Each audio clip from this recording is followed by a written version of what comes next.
और यहाँ आने के लिए आज हमारे बीच में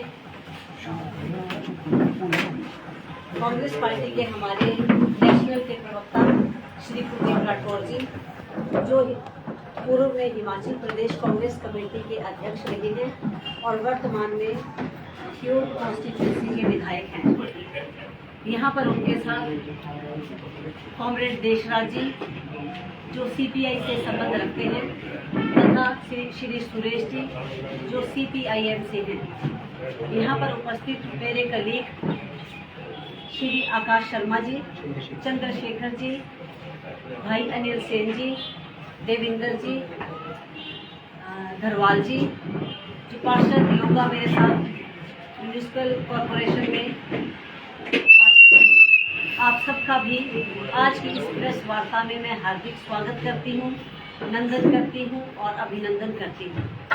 आज की जो प्रेस वार्ता रखी गई है आगामी लोकसभा चुनावों के मद्देनजर रखी गई है और श्री कुलदीप राठौर जी आज हमारे बीच में हैं और आपको ये अपना संबोधन करेंगे।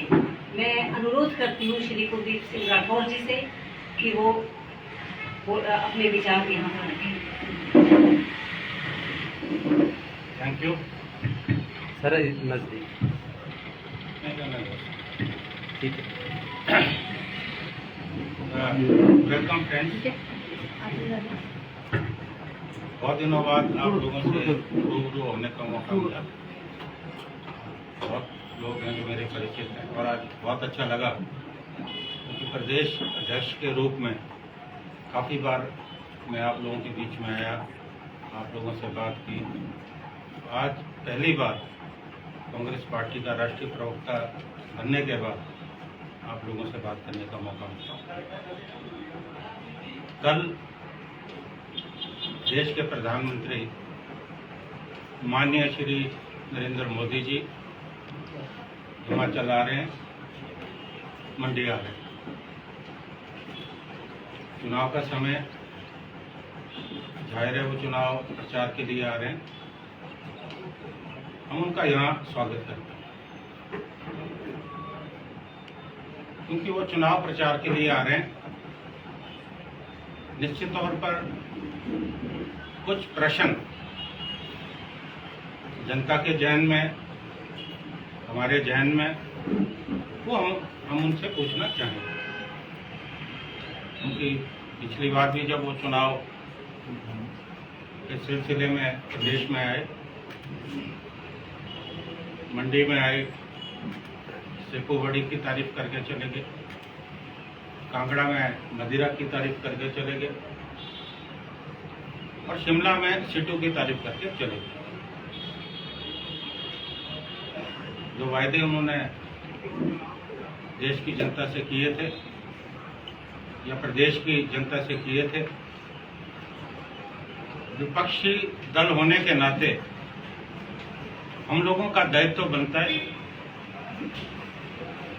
कि हम उन्हें याद दिलाएं कि चुनाव के समय उन्होंने जो कहा था क्या वो पूरा हुआ। पिछले चुनाव में भी हमने उनसे प्रश्न पूछे थे, लेकिन जवाब नहीं मिला क्योंकि जो पिछला लोकसभा का चुनाव भी हुआ वो मुद्दों पे नहीं हुआ। परिस्थितियां देश में ऐसी बनी कि मोदी साहब और उनकी पार्टी लोकसभा का चुनाव जीती क्योंकि पिछले चुनाव में बेरोजगारी कोई मुद्दा नहीं था। 2 करोड़ युवाओं को रोजगार देने की बात हुई और आज 10 साल पूरे हुए, कायदे से 20 करोड़ नौकरियां बनती। जहां नौकरी लगनी तो दूर की बात रही, करोड़ों नौकरियां चले, रोजगार टूट गए। और पिछली बार नारा था अब की बार बहुत होगी महंगाई की मार, अब की बार मोदी सरकार। वो अभी होर्डिंग कहीं हमें नजर नहीं आती, लेकिन आज महंगाई का आलम लगातार कीमतें बढ़ रही हैं। 2 जून की रोटी जुटाना मुश्किल हो गया गरीबों के। आप खाने के तेल की बात कीजिए या किचन चलाना एक गृहिणी के लिए बहुत मुश्किल हो गया। और गैस का सिलेंडर आज 3 गुना ज्यादा दामों पे बिक रहा है। और महंगाई पे कोई चर्चा नहीं। उस वक्त भी चर्चा नहीं थी, आज भी कोई चर्चा नहीं है।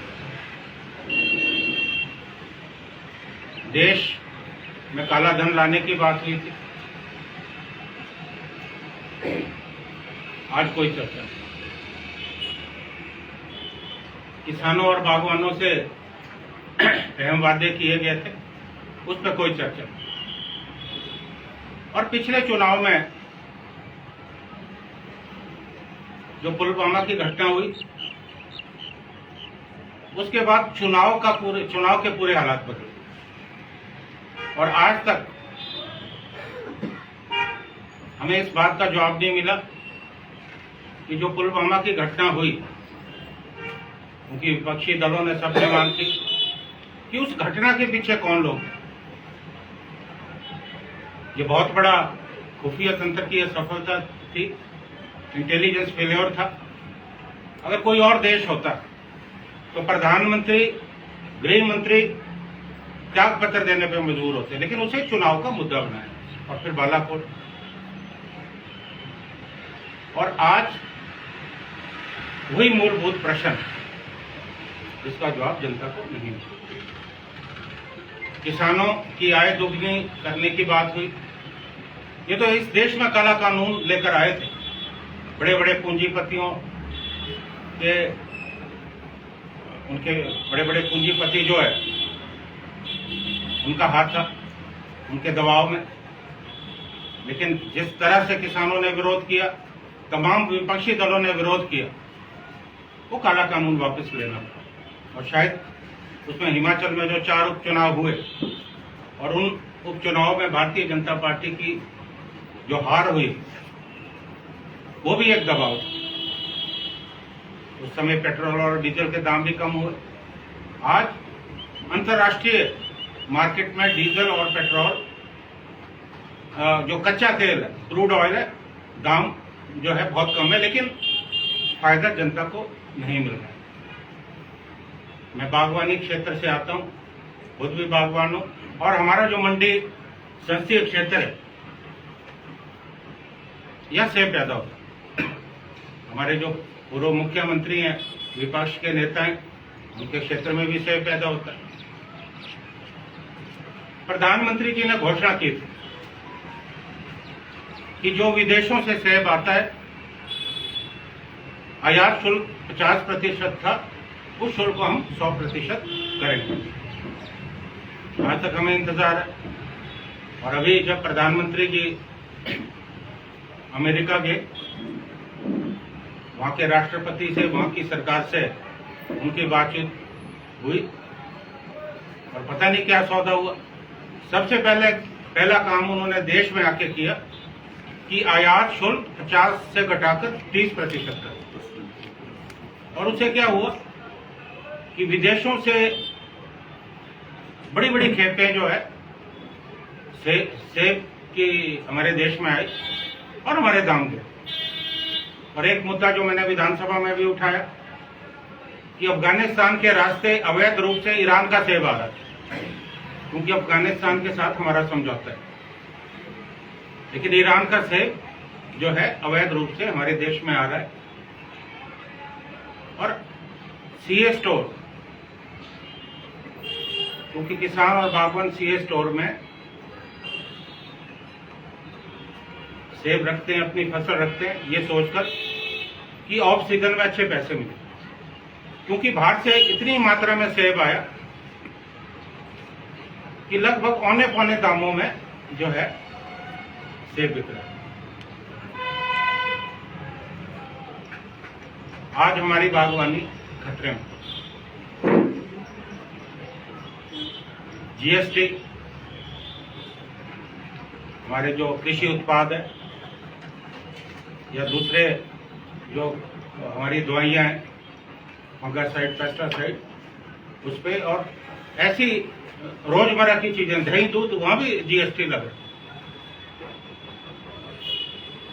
तो लगातार इस तरह के फैसले लिए जा रहे हैं जो देश के बड़े बड़े जो पूंजीपति हैं उनके हक में। और आप जानते हैं कि आज अर्थव्यवस्था हमारी चरमरा कर रह गई। हालांकि इस पर मैं बात करना चाहूँ, काफी लंबा समय लगेगा। पैसा चंद पूंजीपतियों के हाथ में, जो प्रधानमंत्री के मित्र हैं उनके हाथ में आ रहे, वो लगातार अमीर होते जा रहे हैं और गरीब लगातार गरीब होता जा रहा है। आज के चुनाव इसलिए महत्वपूर्ण है क्योंकि तमाम हमारा जो विपक्षी गठबंधन है, हमारा जो इंडिया अलायंस है, वो इकट्ठा हुआ। इसलिए इकट्ठा हुआ है कि आज देश के लोकतंत्र को खतरा है, देश के प्रजातंत्र को खतरा है। जिस तरह से विपक्ष की आवाज को दबाने का प्रयास किया जा रहा है वो निंदनीय है। पहली बार हुआ कि दो मुख्यमंत्री जेल में, आज तक नहीं कभी हुआ। और राहुल गांधी जी, उनकी सदस्यता आनंद फानन में रद्द कर दी गई। सुप्रीम कोर्ट में जब अपील की गई उसके बाद वो निष्कासन रद्द हुआ। और हैरानी की बात यह है कि जब उनको निष्कासित किया गया लोकसभा से, और चंद घंटों में ही उनका घर जो है खाली करा दिया। आज तक इस देश में ऐसा कभी नहीं हुआ। लोकतंत्र तभी मजबूत होगा अगर विपक्ष मजबूत रहे और विपक्ष के नेताओं को डराने का, दबाने का प्रयास हो, और यहां उनको अपने पाले में मिलाने का जो है प्रयास किया जा रहा है। और ऐसे नेता जिन पे भ्रष्टाचार के बड़े बड़े आरोप थे, उन्हें अपनी पार्टी में भारतीय जनता पार्टी शामिल कर दी। और आज जो भारतीय जनता पार्टी के कार्यकर्ता है वो भी परेशान है, क्योंकि एक हमारे जो मित्र हैं हमसे भी बात करते हैं, क्योंकि भारतीय जनता पार्टी कहती थी कि हम देश को कांग्रेस मुक्त करें, लेकिन आज भाजपा खुद ही कांग्रेस युक्त हो। तमाम हमारे पार्टी के वो लोग जो या किसी दबाव में आए या लालच में आए या किसी पे मुकदमे थे, आज भारतीय जनता पार्टी में जो है लगातार शामिल हो रहे हैं। और आज प्रधानमंत्री जी हमारे कांग्रेस के नेता राहुल गांधी जी पे लगातार टिप्पणियां कर रहे हैं। एक नया शब्द इजाद हुआ है उनके लिए, शहजादा। अब हमें हैरानी है कि जो शहजादा है उसके पिता तो शहनशाह होते या बादशाह होते, लेकिन राहुल गांधी कैसे शहजादा हो? वो उस परिवार से, जिस परिवार ने इस देश के लिए, इस देश की एकता अखंडता के लिए, लोकतंत्र को बचाने के लिए प्राणों की आहुति दी। उनकी दादी श्रीमती इंदिरा गांधी जी, उनके पिता स्वर्गीय श्री राजीव गांधी जी, वो तो कभी शहनशाह नहीं रहे। लोकतांत्रिक रूप से चुनाव लड़कर आए और देश के प्रधानमंत्री बने। तो हमें उनकी इस भाषा शैली पे एतराज है।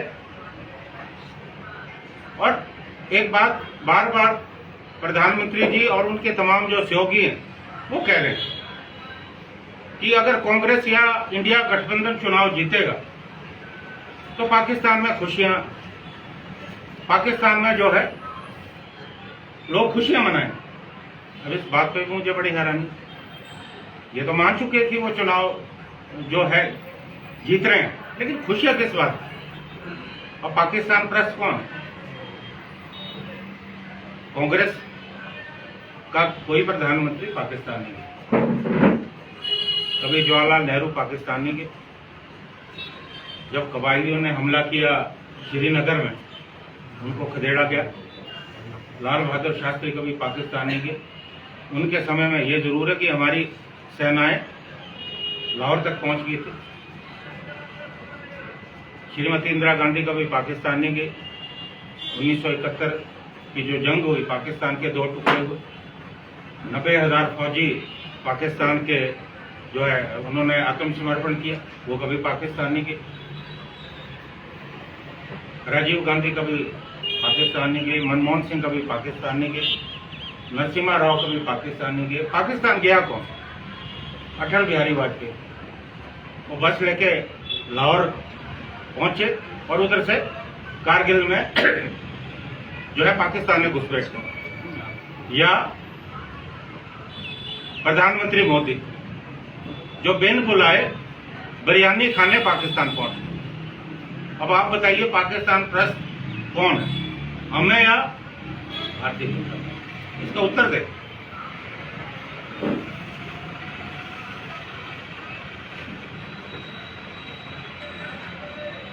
आज देश में प्रथम चरण का चुनाव पूरा हुआ और मैं दावे से कह सकता हूं कि जो इंडिया गठबंधन है, जीत के प्रति पूरा आश्वस्त। अगर आप प्रधानमंत्री जी या उनके सहयोगियों की शारीरिक भाषा देखें, बॉडी लैंग्वेज, या जो भाषा जिसका प्रयोग कर रहे हैं, हताशा और निराशा बिल्कुल नजर आ रही है। क्योंकि आज देश की जनता जान चुकी है कि देश के हित श्री नरेंद्र मोदी जी के हाथों में सुरक्षित नहीं। और अगर मैं हिमाचल प्रदेश की बात करूं, एक बहुत बड़ी आपदा हमारे प्रदेश में, आप लोग भी उस आपदा के गवाह हुए। पूरे प्रदेश में बहुत ज्यादा नुकसान हुआ, लगभग 10,000 करोड़ का आकलन। कितना नुकसान हुआ? तमाम सड़कें टूट गई, लोगों के मकान ढह गए और सैकड़ों मौतें जो है मलबे में दबने के कारण हुई। बहुत भयानक मंजर था, क्योंकि मेरे चुनाव क्षेत्र में भी बहुत ज्यादा नुकसान हुआ। हम लोगों के बीच में खड़े थे और सरकार ने पूरा प्रयास किया कि लोगों की मदद जितनी हो सकी की जाए और इसमें हम सफल भी हुए। हमने रिलीफ मैनुअल को बदला। पहले जहां आंशिक रूप से मकान किसी का नुकसान होता था, 7,000 की राशि मिलती थी, हमने बढ़ाकर 1 लाख। जिसका मकान पूर्णतः नष्ट हो अगर हुआ, पहले राशि 1 लाख थी, जिसे बढ़ाकर हमने 7 लाख। और जो भी मदद हो सकी वो मदद कांग्रेस सरकार ने लोगों की की, लेकिन केंद्र से हमें कोई मदद नहीं है। हमने विधानसभा में भी ये मुद्दा उठाया। हमने ये कहा, मैंने विधानसभा में खुद ये बात कही,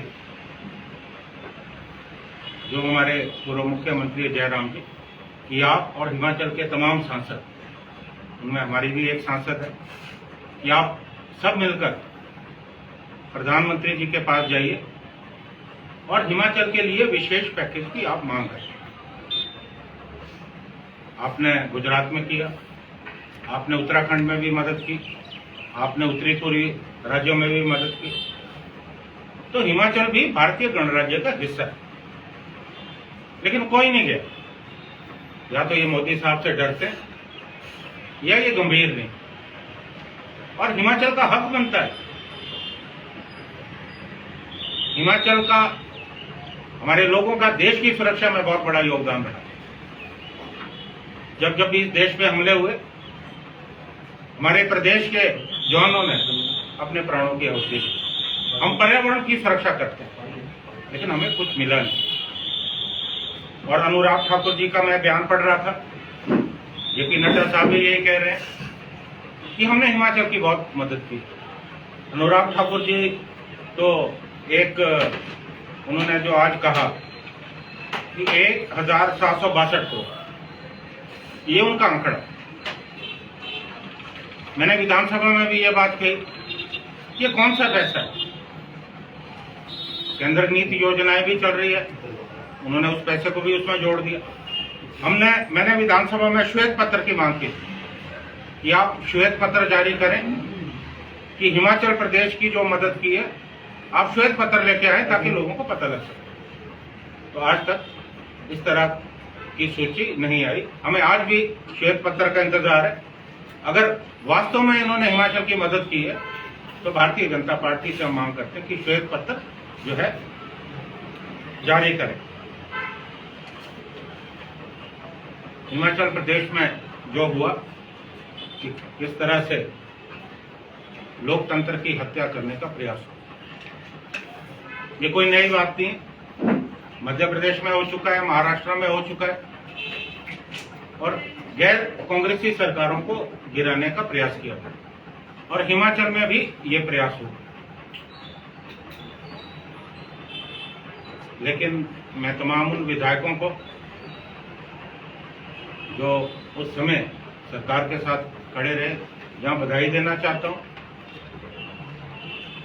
हाँ, उन विधायकों को जिन्होंने किसी भी दबाव में या प्रलोभन में आकर भारतीय जनता पार्टी का दामन थामा और आज प्रदेश में एक विचित्र स्थिति खड़ी हो गई।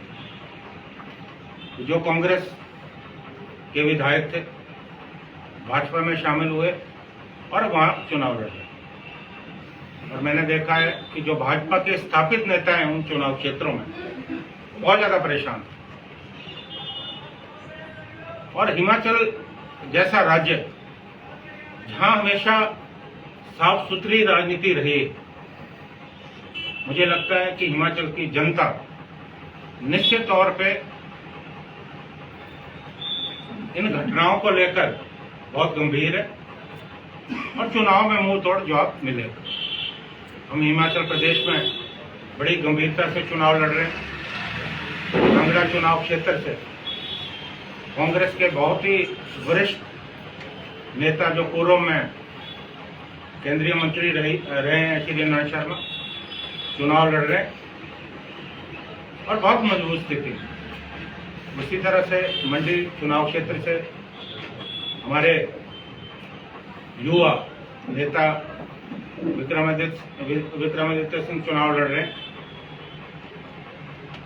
और आप देख रहे होंगे कि जिस तरह से भारतीय जनता पार्टी का पूरा हमला उन पे हो रहा है, तो भारतीय जनता पार्टी के प्रत्याशी और तमाम नेता ये मान चुके हैं कि यहाँ भी हार होने वाली है।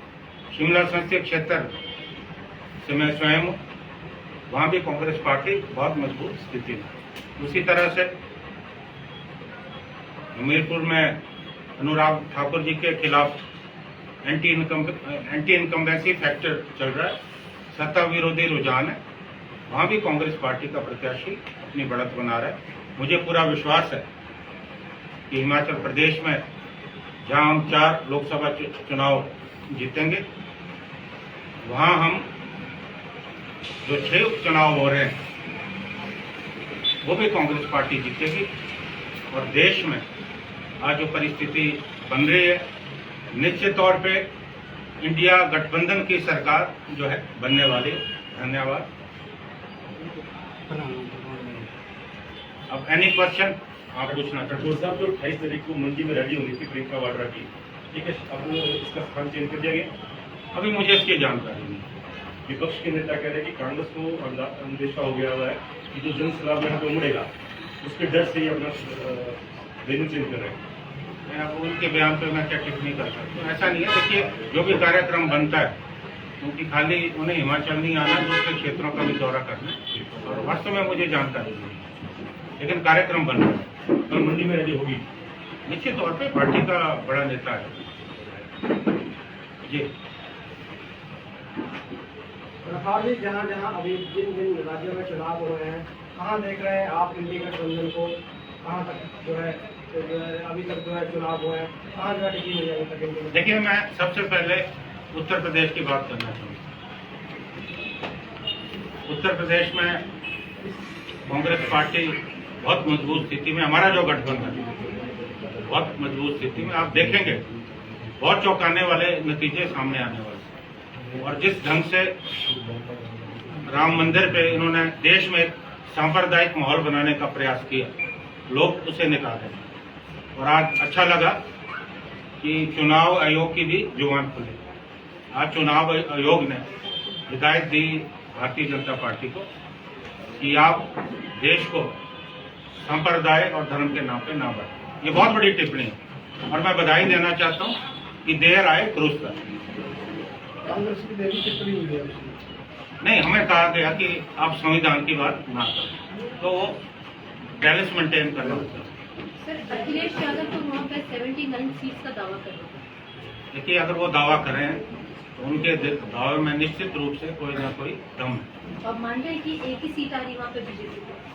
नहीं, अब इस बारे में मैं टिप्पणी नहीं कर सकता क्योंकि मैं जोश नहीं हूँ। लेकिन राहुल गांधी जो है रायबरेली से चुनाव जीते और अमेठी से जो है स्मृति ईरानी चुनाव हारे, ये मैं कह सकता हूँ क्योंकि मेरी भी काफी जो हमारे साथी वहाँ प्रवेशक है उनसे बात हुई। ऐसी क्या मजबूरी है कि देश के प्रधानमंत्री हर मंच से कह रहे हैं कि मंगलसूत्र और जो आपकी जायदाद संपत्ति है वो छीन लेगी कांग्रेस, इंडी गठबंधन वो छीन लेगी। ऐसी क्या मजबूरी आन पड़ी है देश के प्रधानमंत्री इस तरह की बातें कर रहे हैं? देखिए, आपने बहुत अच्छा प्रश्न पूछा, ये मेरे जहन में था, अच्छा आपने पूछा। देखिए, प्रधानमंत्री जी जो बोल रहे हैं उन्हें मालूम नहीं वो क्या बोल रहे हैं या वो बहुत सोच समझ के बोल रहे हैं। अगर हम मंगलसूत्र की बात करें तो मैं व्यक्तिगत टिप्पणी प्रधानमंत्री जी की नहीं करूंगा। मंगलसूत्र का कितना महत्व है वो शायद उन्होंने अपने जीवन में समझा है। और आज मंगलसूत्र बनाना पहना भी मुश्किल हो गया जिस तरह से सोने के। और दूसरा, उनका बयान अभी कुछ दिन पूर्व हुआ है कि अगर इंडिया गठबंधन सत्ता में आता है तो राम मंदिर पे बुलडोजर चला दिया जाए। तो मुझे उनकी बुद्धि पे तरस आ रहा है। बाबरी नारा लगा दे। हाँ, तो मुझे उनकी बुद्धि पे तरस आ रहा है कि क्या किसी लोकतांत्रिक राज्य देश में इस तरह संभव है। तो वो किस भाषा का इस्तेमाल कर रहे हैं, क्या सोच के करेंगे, कहना पड़ेगा। मैं थोड़ा सा सप्लीमेंट करूँ सर। आपने जो प्रश्न पूछा उस पर दो चीज़ें। प्रधानमंत्री जी की जो विशेषता है भ्रम फैलाने में, आपने देखा आरक्षण पर पहले भ्रम फैलाया उन्होंने, फिर जब बैक फुट पर चले गए तो ये कहा कि नेहरू जी आरक्षण लागू नहीं कराना। मैं उस मुद्दे पर नहीं जाऊंगा। उन्होंने मुस्लिम आरक्षण की बात की जो कांग्रेस के मैनिफेस्टो का, इंडिया गठबंधन के मैनिफेस्टो का कोई हिस्सा नहीं है। लेकिन एक रिजर्वेशन उन्होंने लागू की देश में, शायद मीडिया वाले बंधुओं ने उसका संज्ञान लिया होगा। जो हमारी सिविल सर्विसेज होती हैं, भारतीय प्रशासनिक सेवाएं, वो बड़ी कठिन परिश्रम से लोग परीक्षा दे करके जो है पास करते हैं, उत्तीर्ण करते हैं, तब IAS अफसर बनते हैं।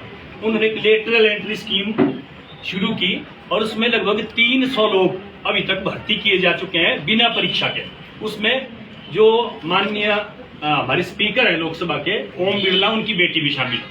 तो इस प्रकार से वो असली मुद्दों से ध्यान भटका करके जो है वो भावनात्मक मुद्दों पर ऐसे जमीन जो जिसकी कोई आधार नहीं है वो एक नैरेटिव सेट करते हैं और लोगों को ठगने के लिए वो कोशिश करते हैं कि वो ठगे जाए। आप देखिए, वो पार्टी कभी ट्रांसपेरेंसी की बात करती थी, भ्रष्टाचार के खिलाफ बात करती थी। अभी तक PM केयर फंड का वो कह रहे हैं कि हम हिसाब देने को बाध्य नहीं है क्योंकि वो सरकारी फंड नहीं। और आंकड़ों की तो ये हालत है कि WHO world health organization 47 lakh के आसपास का आंकड़ा मौत का बताती है कोरोना का, और यहाँ वो आंकड़ा जो है 4.5 लाख सिमट गया। तो ये जो भ्रम है ये। और दूसरा जो इन्होंने कहा राठौर साहब ने, मैं सिर्फ इतना कहना चाहता हूँ कि जो भाषा की मर्यादा है न प्रधानमंत्री जी रख पा रहे हैं न इनके नेता रख पा रहे हैं, और खासकर जो यहाँ की हमारी प्रतिद्वंदी प्रत्याशी हैं कंगना जी, उनके खिलाफ मैं कोई व्यक्तिगत टिप्पणी नहीं कर रहा हूँ।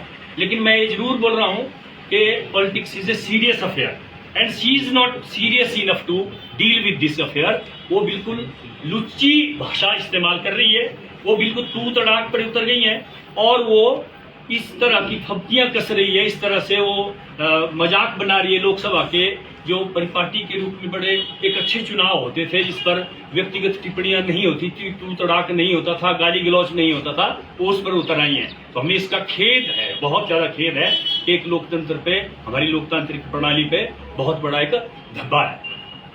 आई वांट टू सप्लीमेंट जैसे उन्होंने कहा, हमारी जो विपक्ष की जो यहाँ चुनाव लड़ रही है, भारतीय जनता पार्टी की प्रत्याशी है, जिस तरह से हमारे प्रत्याशी के खिलाफ कुछ व्यक्तिगत टिप्पणियां कर रही, पिछले कल कांग्रेस कार्यालय की तरफ से उन्हें नोटिस भेजा गया और कुछ ऐसे मामले वो उठा रहे हैं जो न्यायालय के विचाराधीन है, सब जुडिशियल, जो उन्हें उठाने नहीं चाहिए। और ये बिल्कुल मैं इस बात से सहमत हूँ कि राजनीति एक गंभीर विषय है। राजनीति में जो भी व्यक्ति चुनाव लड़ता है, सांसद बनना चाहता है, विधायक बनना चाहता है, उसका विजन क्या है, उसकी सोच क्या है, वो क्षेत्र के लिए क्या कर सकता है, उसका क्या योगदान रहेगा, इन मुद्दों को लेकर चुनाव होने चाहिए। व्यक्तिगत टिक्का टिप्पणी, आक्षेप और भद्दी भाषा का प्रयोग मुझे लगता है कि हिमाचल जैसे प्रदेश में जो जिसे देवभूमि कहा जाता है, ठीक है, और जनता मुझे लगता है कि ऐसी भाषा शैली को बर्दाश्त नहीं करेगी। राठौर जी, भाजपा कांग्रेस युक्त हो गई है, अब भाजपा और कांग्रेस में क्या फर्क रह गया होगा आपके विचार में?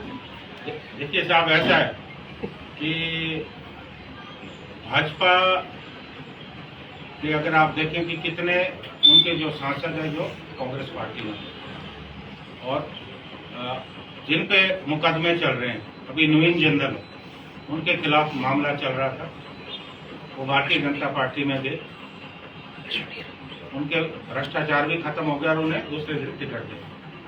उसी तरह से बहुत बहुत लंबी फहरिस्त है।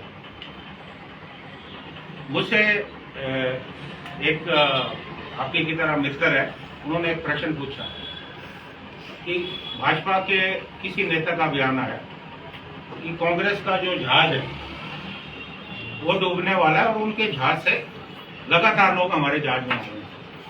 तो मैंने उनको कहा कि अगर हमारे जहाज से उनके जहाज में जा रहे हैं तो हमारा तो वजन कम हो रहा है, वजन तो उनका बढ़ रहा है। और जब बीच समुद्र में वो जहाज आएगा, या तो वो डूबने लगेगा, तो या तो वो नए वाले पुराने वालों को समुद्र में फेंक देंगे, या जो पुराने वो जो नए आए उनको समुद्र में फेंक देंगे। और ये होने वाला है, मैं सच कह रहा हूँ आपको। और जब मैंने ये बयान मीडिया में दिया तो उसके बाद मैं माल रोड पे घूम रहा था, तो ये भी विश्वविद्यालय में पढ़े, तो हमारे कुछ साथी विद्यार्थी परिषद में जो हमारे साथ, जब मैं NSU में था अध्यक्ष था, तो मुझे मिले, कहते भाई साहब आपने बहुत अच्छा बयान दिया, कहते पता नहीं हमारे आपके लोग कितने खुश हैं आपके बयान से, पर हमारे लोग बड़े खुश हैं। ये वाकई में ये स्थिति जो है पैदा हो, विचारधारा का तो कोई मतलब नहीं रहेगा। और करप्शन की उन्होंने बात कही, इसपे तो बहुत कुछ है बोलने को। राफेल में इतना घोटाला हुआ, दबा दिया गया। अभी इलेक्ट्रोल बॉन्ड को लेकर देखिए आप, वो तो पूरी सूची ये तो दे नहीं रहे थे, सुप्रीम कोर्ट ने इंटरवेंशन किया। अगर आप वो सूची पढ़ें कि चंदे के बदले जो है धंधा दिया गया, तो उगाई है। जैसे हफ्ता वसूल करते हैं ना जो मुआली है, उसी तरह हफ्ता वसूली। उसमें वो कंपनी भी शामिल है, वो बरोट और मुल्तान में जो घटना हुई, उस कंपनी के ने 1000 करोड़ रुपए चंदा दिया है। नहीं, और ऐसी कंपनी भी शामिल है, ये तो धर्म की बात करते हैं, जो बीफ की सप्लाई करती है, जो बीफ की सप्लाई करती है, बड़े बड़े घोटाले। 250 करोड़ रुपए बीफ की company. Thank you so much. Thank you, sir. Thank you for having turned up.